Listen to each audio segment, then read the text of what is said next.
لا حول ولا قوة إلا بالله العلي العظيم. أعوذ بالله من الشيطان الرجيم. بسم الله الرحمن الرحيم. رب اشرح لي صدري ويسر لي أمري واحلل عقدة من لساني يفقهوا قولي. اللهم صل على محمد وآل محمد وعجل فرجهم. آج ہم لوگ کون سی سورہ پڑھیں گے؟ سورہ القاریہ کے بارے میں. کل کے سورہ میں جو ہم نے کل جو سورہ پڑھایا تھا اس میں کوئی بتائے گا تکاثر کی میننگ کیا ہوتی ہے؟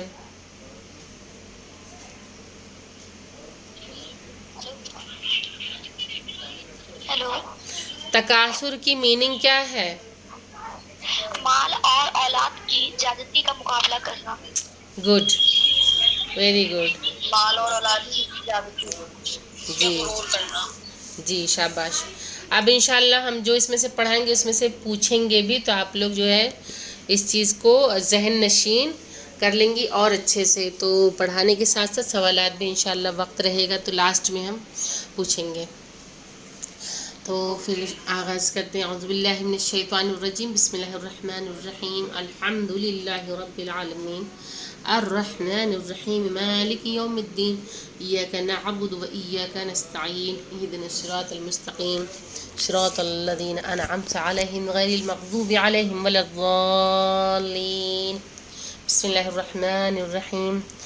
آج ہم لوگ اس سورہ کو پڑھتے ہیں، سورہ القاریہ کی. یہ سورہ جو ہے اس میں پروردگار عالم نے کس طرح سے قیامت کا ذکر کیا ہے، تو اس کا آغاز کرتے ہیں. تلاوت کر لیں، پھر اس کے بعد ترجمہ اور تفسیر دیکھتے ہیں. اعوذ باللہ من الشیطان الرجیم. بسم اللہ الرحمن الرحیم.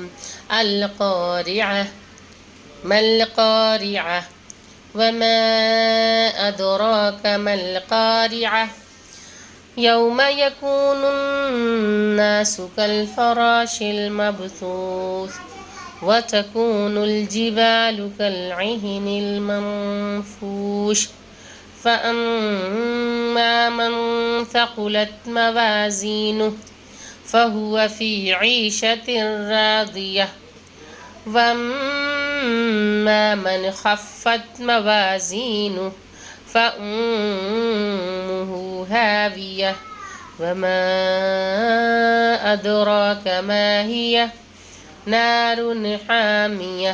صدق اللہ العلی العظیم. یہ سورہ القاریہ ہے. اس سورہ میں پروردگار عالم جو ہے قیامت کا ذکر اللہ نے کیا ہے کہ اس کے معنی اس طرح ہیں. القاریہ یعنی کہ کھڑکھڑانے والی. اس کے بعد مل قاریہ اور کیسی کھڑکھڑانے والی. اللہ نے اتنا خوفناک منظر آغاز میں ہی کر دیا ہے قیامت کے، کہ قیامت جو ہے وہ برحق ہے. قیامت تو آنا ہی ہے، ہر حال میں قیامت آئے گی، اور اس پہ ہم سب کا یقین کامل ہے کہ پروردگار عالم جو ہے ایک دن قیامت لانے والا ہے. اور قاریہ کے معنی ہوتے ہیں کھٹکھٹانا. گویا کہ قیامت جو ہے وہ دلوں کے دروازے کھٹکھٹانے والی ہے. ٹھیک ہے، اب کھڑکھڑانا کھٹکھٹانا ایک ہی میننگ میں یہ آتا ہے. تو قیامت کیا ہے؟ قاریہ کا مطلب کیا ہے؟ قاریہ کا مطلب ہے، یہ قرع سے بنا ہے، اور قرع کا مطلب کیا ہے؟ کھٹکھٹانا. کہ قیامت جو ہے وہ دلوں کے دروازے کو کھٹکھٹانے والی ہے. انسان کا دل جو ہے وہ لرز جائے گا قیامت کے. قیامت جب ہوگی تو اس ایسا منظر جو ہے بیان کیا گیا ہے کہ قیامت کا، کہ وہ ایسا عالم ہوگا کہ سب کچھ ساکت ہو جائے گا، اور ایسی آواز گونجے گی کہ ماؤں کے پیٹ میں جو حمل ہوگا، جو بچہ ہوگا، جو حاملہ مائیں ہوں گی، وہ حمل گر جائے گا. اتنی خوفناک آواز ہوگی. اس کے بعد وما ادراک ما القاریہ، اور تم کیا جانو، تمہیں کیا معلوم کہ وہ کیسی کھڑکھڑانے والی ہے.